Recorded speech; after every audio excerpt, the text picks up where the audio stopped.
Welcome back to Dark Souls 2. We're going to make our way to Huntsman's Copse, a place where the lords and ladies of Drangleic appear to have hunted undead for sport, instead of locking them up in a prison or an asylum like in Dark Souls 1.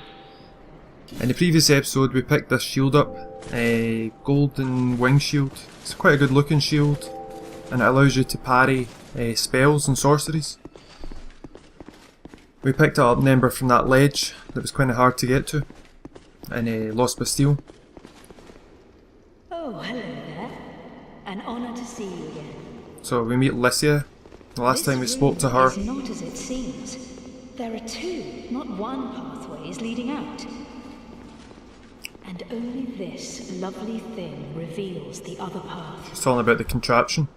And this, you lovely thing, only runs on miracles. Oh well. Shall I provide you with one? How much is it going to cost us? So we met her in the Lost Bastille, remember, after we defeated the Dragon Rider, and she's going to con you out of 2,000 souls here. She pretends it needs a miracle, and as you can see, she just, I don't know, pressed the button or whatever. Don't know why we couldn't just press the button. I was actually hoping that ghost would slice her into bits. I think that's what we'll eventually do with her. To cast miracles, you must have strong faith in the gods. Miracles began as tales told by gods. She always associates things with gods and deities, and you know, she's always encouraging you to spend souls with her. She's like passed down through us since the first flame. So Dark Souls 1 lore there, first flame, Isn't it extraordinary Witch of to think Izalith. they've existed since the very origins of the world? So that suggests that the world we were familiar with in Dark Souls 1 was the first Don't miss out on world in the this road. Dark Souls universe. She sounds like something out of a QVC shopping channel or whatever. Well, it's... You're not ready to comprehend it, I'm afraid. And like all these religious You cons, require more faith. they always say, oh, you and know, you need more many enlightenment, more or you need to read the Bible more, and to do that you need to buy X, Y or Z, or you have to invest X, Y and Z, and We preserve their will. show your faith through money. Their greatness and are blessed in return. You must... I don't think she's from Lindale. I had enough of her dialogue by that point. So we just go the path that she opens. This is how you get up there. Just keep walking. And there's an item to pick up as well. I've already picked it up and skipped past that. I like this wee path. It's quite gets your palms sweating. You always want to stick to the inside wall. But I don't believe she's from Lindale. I think she's just made that up to give herself this kind of holy aura. Because if you read the Archdrake set, it talks about a sect that come from Lindale, a religious sect. And we'll meet another NPC up here. This is Falcon, the outcast. I don't know who you are, but leave me be. We don't have enough intelligence or faith to talk to him.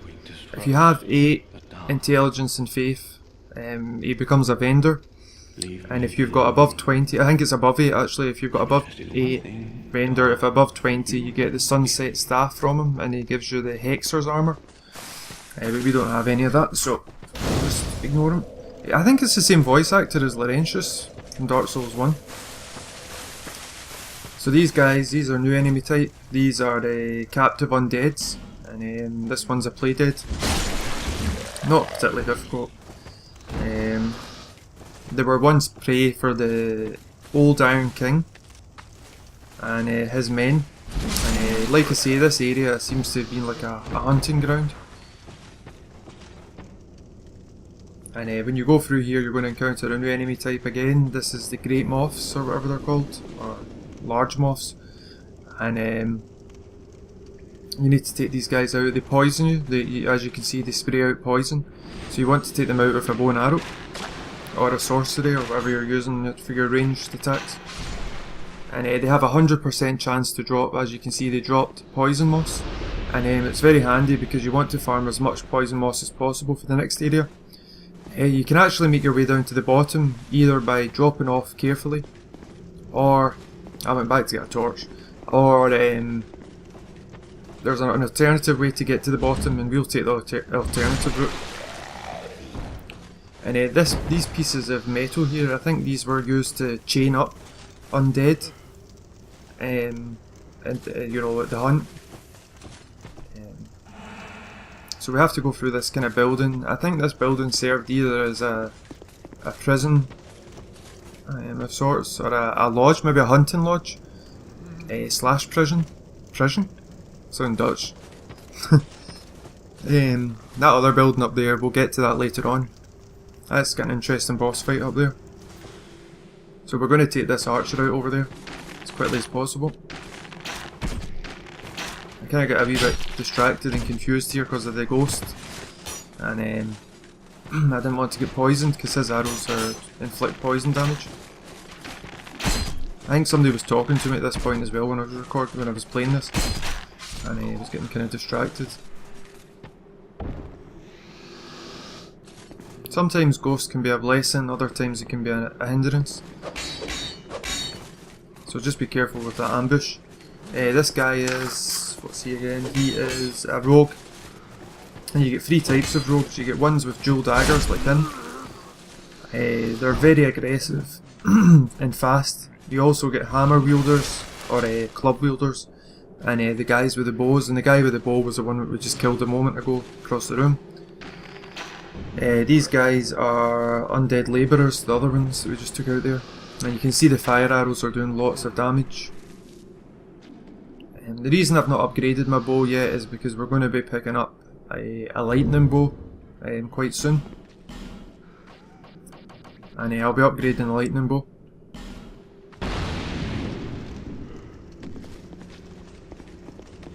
So watch out with this door, it's an ambush. With another one of these dual dagger wielding rogues. And these guys are ex-thieves. It's an interesting area in terms of lore. And there's a few wee unusual items around here. So these guys have the chance to drop things like gems, armour, you know, their armour. Not these guys, obviously. Weapons like broken thief swords and broken swords. Small blue burr. These items are quite useful. They're about 1200 souls from a pyromancy trainer eventually.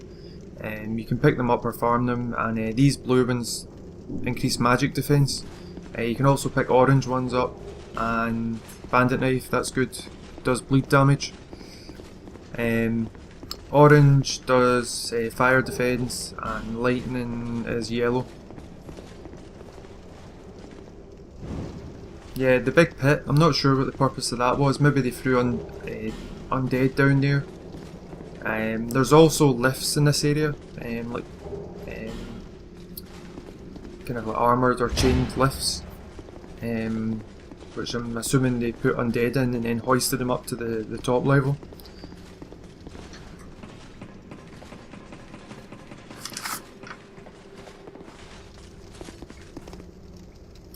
So I've got another couple of rogues here. We're going to encounter the first club wielder. And they've got quite a good combo move, these guys. As you can see, my mace is doing a lot of damage against enemies here. And it's only +4 I think just now. I was trying to do the guard break, yeah. I find the timing is quite difficult in this in terms of when you break somebody's guard, then trying to get the animation, the riposte animation. I've been playing with another character in PC, and I've started to get the hang of parrying. I've been using a wooden shield, and it actually seems to work quite well. So I started incorporating it into my playthrough, but obviously I'm further on than the recordings here suggest, so you might see some parrying later on. So when I came through that door earlier on, that was just me coming back to the area where we'd the ambush when we opened the door and the rogue came out. You just come through there, and this takes you to the next area. And we'll get to that item in a minute. It's quite a difficult item. It's not, yeah, it is kind of difficult actually. It's tricky to get to. It's quite easy to die getting to it, or to actually roll too far or jump too far and miss the item. So make sure you get this shortcut.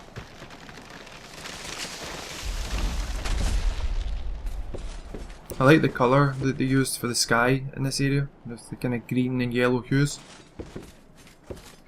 And don't forget to come in here, there's a bonfire in here.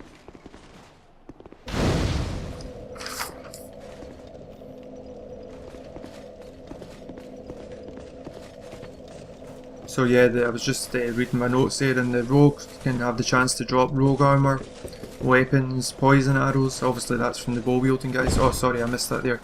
Too busy reading. Yeah, so run into the wall and then just like sprint off, and hopefully you'll make that. It's kind of hard to explain how to do it. It's one of these things you kind of really need to try it yourself. And what you want to do then is jump over here, and this takes you to the bottom of the place where the great moths were. Or not quite the bottom, actually the middle, sorry.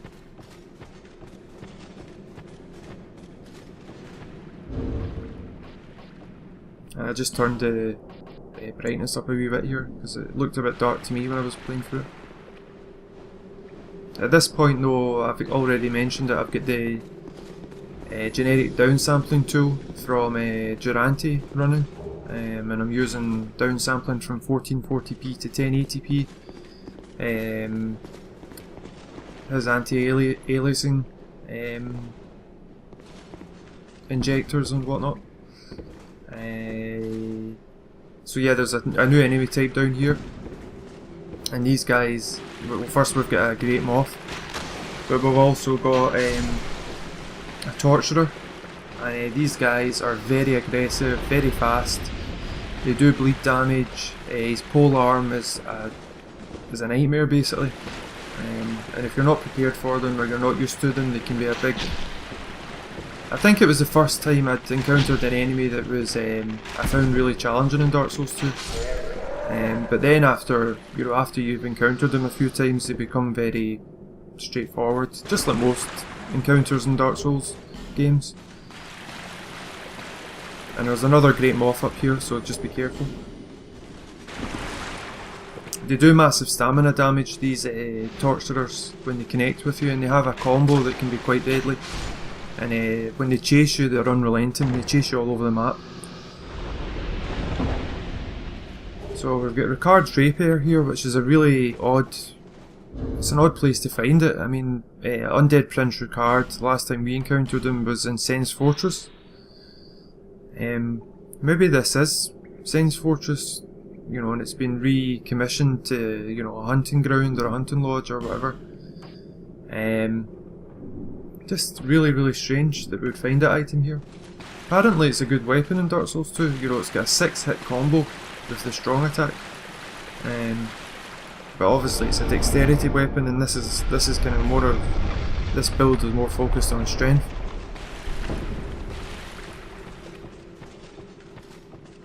So here's the lifts I was talking about. It's always daunting going into these lifts because you think you might fall in between the wee crack in the ground, but no, you're safe. We encountered these in the Lost Bastille as well.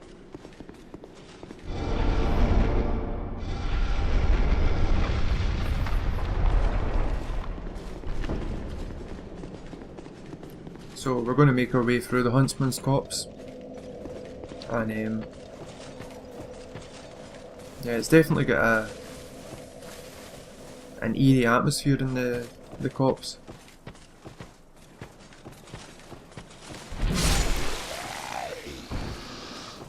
And we've got another undead labourer wielding a torch, which is reminiscent of the lower undead parish from Dark Souls 1.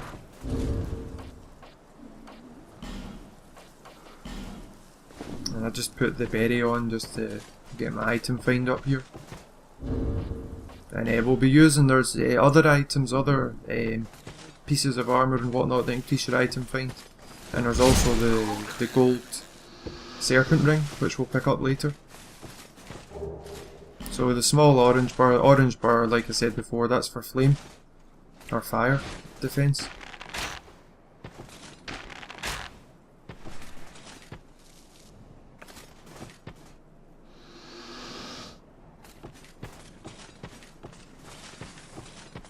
And you'll see there was an enemy, if you're sharp-eyed, you'll see there was an enemy over to the right up there. don't take him on just now, because if you do, it triggers you make one of these torturers hostile, and he'll chase you. Like, he'll come down here and yeah, you really don't want to fight them just now. We're not going to bother going to undead purgatory, and that's how you encounter those torturers. You take an alternative path and it takes you to the building that we've seen earlier on, but we won't be going there.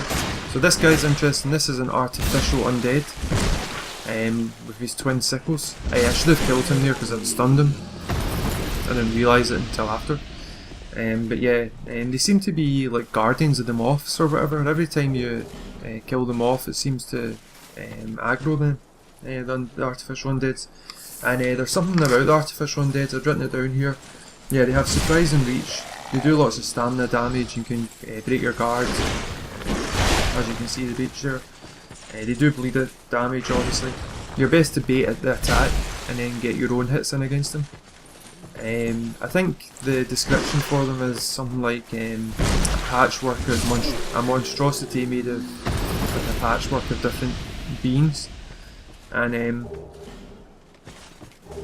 it seems to be a recurring theme in the game that there is enemies that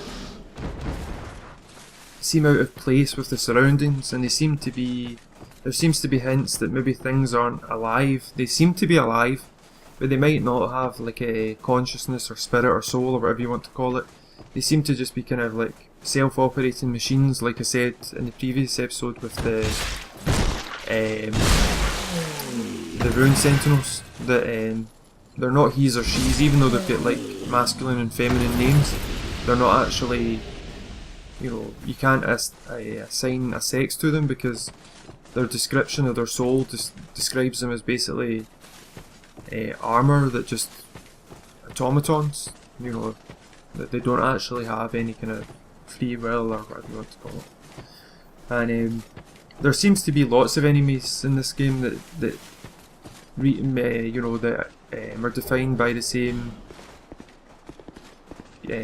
criterion of not being quite alive, or they have like been reanimated or something. Maybe I'm totally wrong about that, but that's the impression I get when I've been playing through.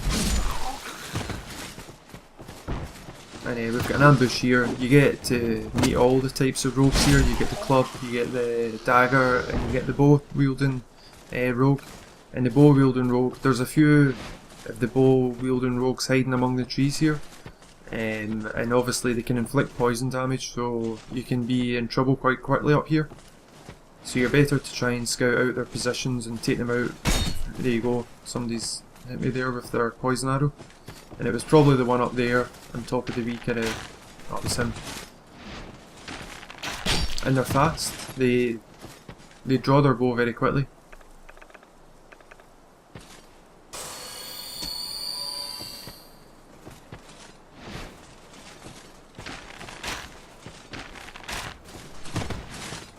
I was lucky there. I don't even think I could see very well what was happening here at the time I was playing.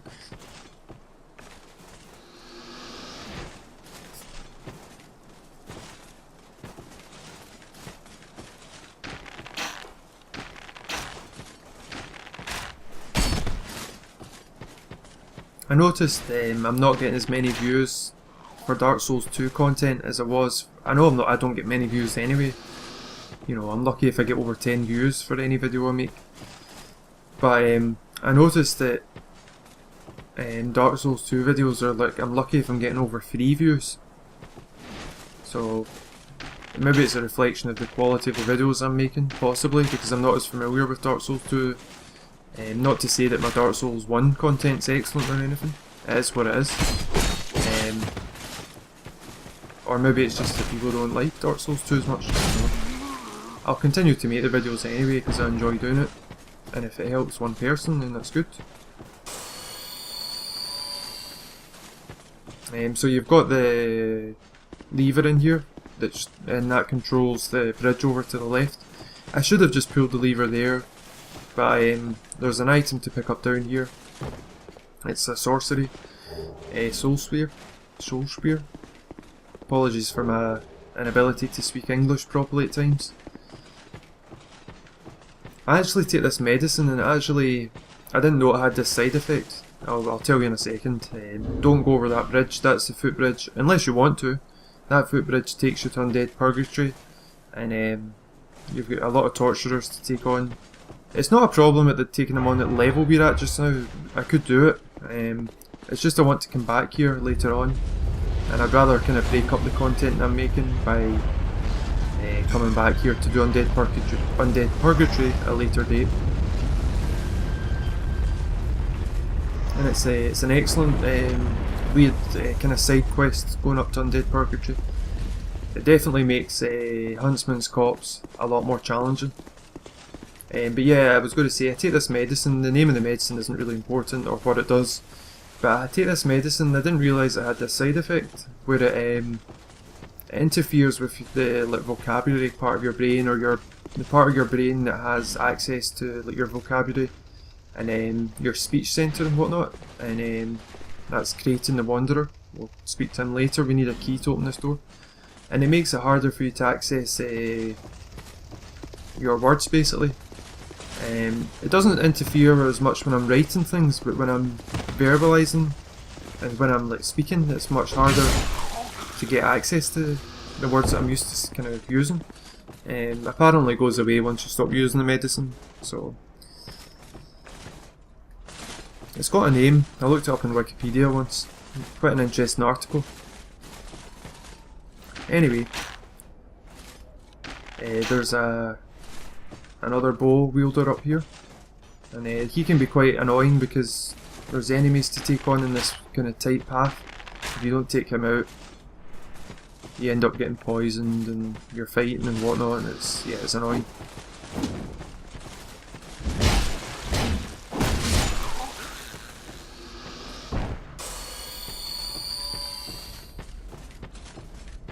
And I totally forgot this guy was here. It caught me by surprise. Thankfully my armour did quite well there. We pick up the rogue armour. The noises sound. Don't go up left here just now. You can go up left if you want, again, up to you. There's a crystal lizard up there. We just probably wouldn't catch him quickly enough. So I'm going to come back here later, probably at the same time I come back to Undead Purgatory, and try and take him out with a bow as quickly as possible. I just find the lizards much harder to get in this game. There's also a few rogues up there as well. Oh, that's annoying now. I've lost track of what I was saying. Crap. Oh yeah, I remember what it was. It was the sound effects here, like the background sounds, like the wolves howling and whatnot, reminds me of Painted World of Ariamis. Probably just reused the assets from Dark Souls 1. We'll go over there. We will come from the opposite end of that footbridge in a moment.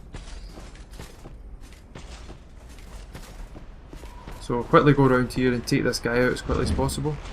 I missed horribly there.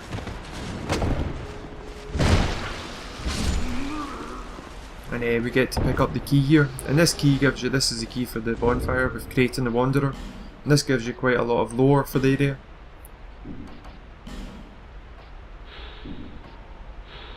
The undead hunts during the reign of the Old Iron King took place in this forest, and the cells in which the undead were held still stand there to this day.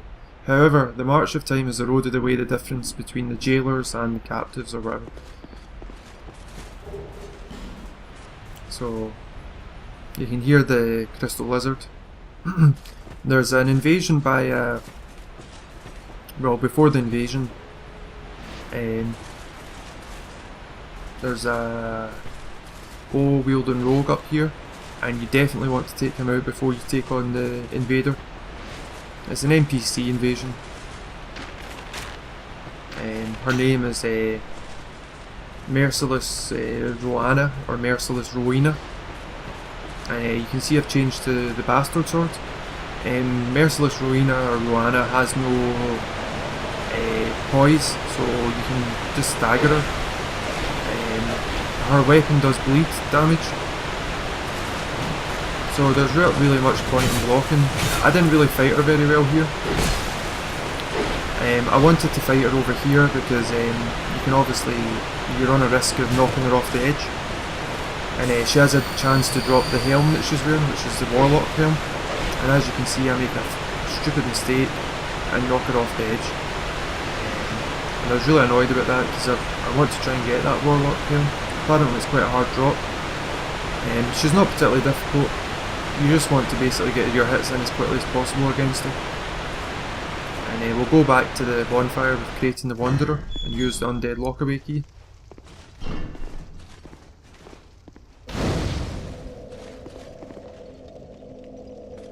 Who are you? Who are you? I thought you were that bastard for a moment.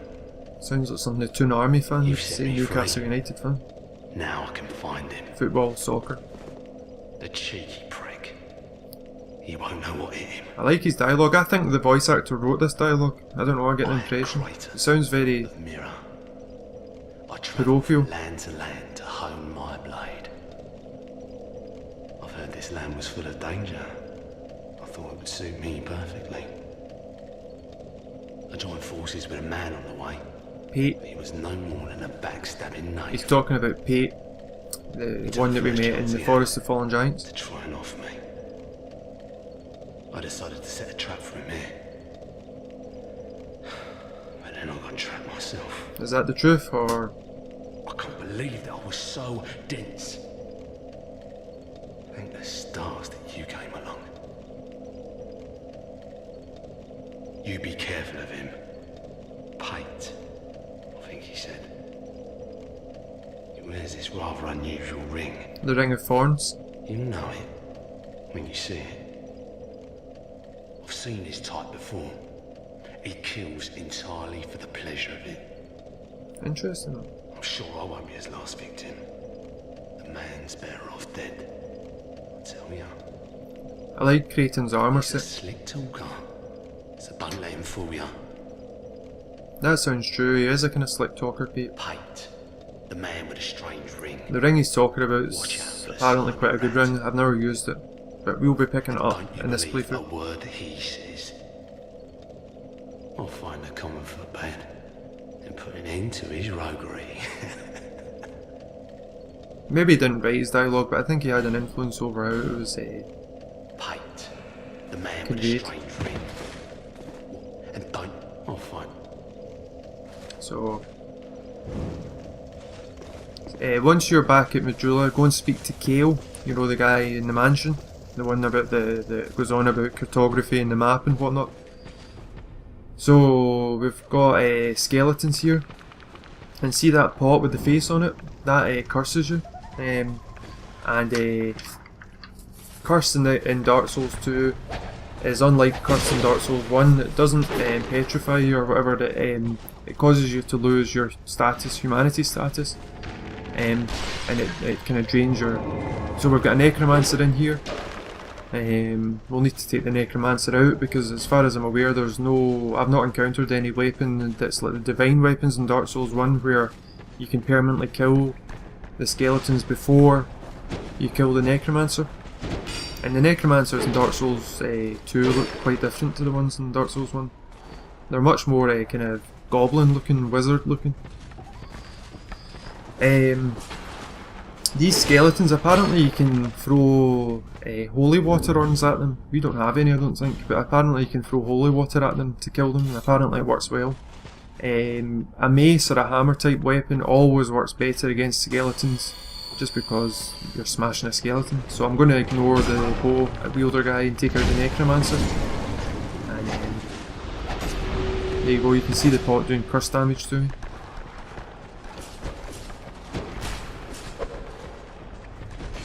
So the cursed pots, you need to take them out either by hitting them or using your bow and using an iron arrow or a heavy bolt if you're using a crossbow. Kinda got myself into a situation here, but thankfully the hammer comes through for me. And I don't know why when they die their swords go like erect, straight up into the air. It's kinda weird. You'll see it, there you go.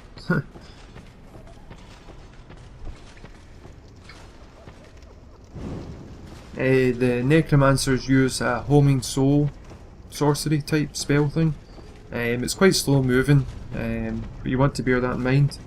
And I should have just ran over and hit this pot, I don't know why I didn't. They're a real pain in the bum, especially when they start laughing at you. That was a good wee addition to the effect, the fact that these pots mock you as they curse you. And this becomes a shortcut once we reach the other side and trigger the lever.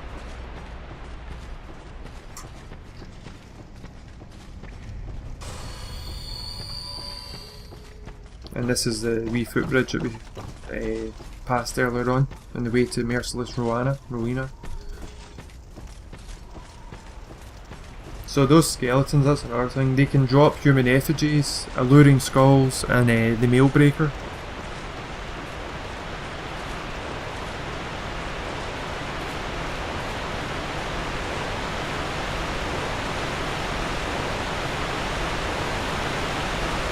And then to the left here is where you take on the area boss, and we'll do that in this episode. It's quite an easy boss. So the necromancer here is on a kind of his own wee island. You need to kind of either jump to him, and I wouldn't recommend that. I would just recommend using ranged attack. Use your throwing knives, use your sorceries, use your bow or your crossbow, and just take him out as quickly as possible. There you go, there's the homing soul mass or whatever it is. But as you can see, it's really slow. And it's interesting, that's interesting, I just noticed that, well, I knew that they use rapier type weapons, but the fact that they use rapiers, these skeletons, that's kind of like a aristocrat's weapon. So I wondered if these skeletons at one point were the people that actually took part in the hunts. These were the people that were hunting undead. Actually, that's another thing I've just noticed looking at that one that was using the bow. He's wearing like a crown. I didn't notice that before. Yeah, he's definitely wearing a crown, isn't he? So yeah, these skeletons, it seems, were the ones that were doing it, you know, instigating the hunts, and they're using, you know, aristocratic weapons, like, and they're wearing aristocratic gear, like the crown and the mail breaker. And that's interesting with Ricard's rapier being here. Maybe Ricard's rapier was like, you know, in the possession of some toff, some aristocrat, some king, some lord, and he used to bring it here to hunt undead. So the skeleton lords, that's the boss here, these apparently were the best warriors in the area, and they're actually really easy. I would recommend, I'm using the repair stuff here just to repair my gear. And I'm going to use, I think I use a green blossom, and I use aromatic ooze as well, because you want to do as much damage as quickly as possible. There's 3 skeleton lords in here, and the sequence for taking them out is left, right, and then middle. Take the left one out first. They go down very quickly. 2 hits is all it takes, and what happens is they spawn enemies. So you'll see all the fireballs, the flaming skulls, and wherever the flaming skulls land, I think is where the enemies spawn. So yeah, you want to take out the left, the right, and the middle. And the confusing thing is the middle and the right one and the middle one can get mixed up, because obviously you lose track of who's where. The one that's firing fireballs at you is the one that's from the middle, so you want to take him out last because he spawns the worst type of enemy here, or the hardest type of enemy. The one that just ran up to us, that's the one you want to take out next. So the one with the bone staff, that's the one you want to leave until last. The one that's coming with the halberd or whatever it is, you want to take him out next.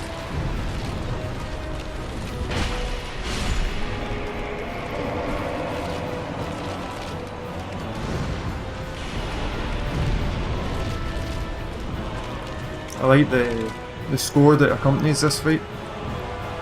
I like this fight. I know it's not the most difficult fight, but well done to FromSoft for coming up with something a bit different.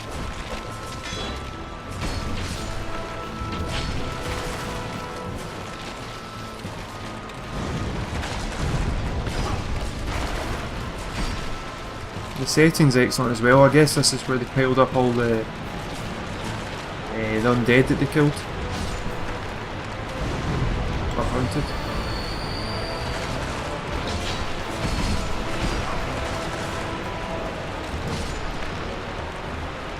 Very straightforward fight. It only becomes difficult if you kill all the lords at once basically, and then you've got like probably about 20, 18, 20, 24 enemies to take on at once. And this one spawns Hellspawn, these stupid bone wheel skeletons from Dark Souls 1. Thankfully they take a wee bit to get going, but the first time I fought the skeleton lords I didn't realise, you know, you're unaware of what's going to happen. And I think I actually killed him first, and then I went and killed the other skeleton lord, and I had these bone wheel guys running around. I actually did quite well, but it died in the end. So that's the fight. Very straightforward if you follow that sequence of events. Get a falchion. And I think I took a wee tour of the room here just to make sure I've not missed anything. But I haven't. And if you use a bonfire ascetic at the, I think it obviously it has to be at the bonfire with Creighton the Wanderer, then you come back to fight the Skeleton Lords in New Game Plus. I believe the fight is more challenging, obviously, and I believe you get your reward for using the bonfire ascetic is to get the Chloranthy ring +2. I might be wrong about that, but I remember reading that somewhere or other. That's one thing, you know, you're not sure where to use the bonfire ascetics because there's so many bonfires in this game. I mean, it seems like common sense you would use it nearest the boss where, you know, the bonfire is located, but you don't want to waste the bonfire ascetic. I was just looking here to see if the area looked familiar in terms of Dark Souls 1. Yeah, you don't want to waste the bonfire ascetic, and so you're forced to kind of check up, you know, go online and see if I use it here, what's going to happen, and that kind of defeats the purpose, I suppose, slightly, of the surprise element. Don't know why there's a ladder there. I suppose it's just so you can't make your way back from the area we've entered. And this is one of my favourite areas in the game. It's Harvest Valley and Earthen Peak, and you can see that there's an NPC up there. We'll talk to her soon in the next episode. And that's a pool of poison, and unfortunately you have to go through it to get to the bonfire, and that wasn't the cleverest move. In the next episode we're going to go through Earthen Peak and Harvest Valley. Not going to finish it though. Set the bonfire to get rid of the poison status. Obviously you'll have picked up the poison moss from going through Huntsman's Copse. Anyway, I hope you liked this episode.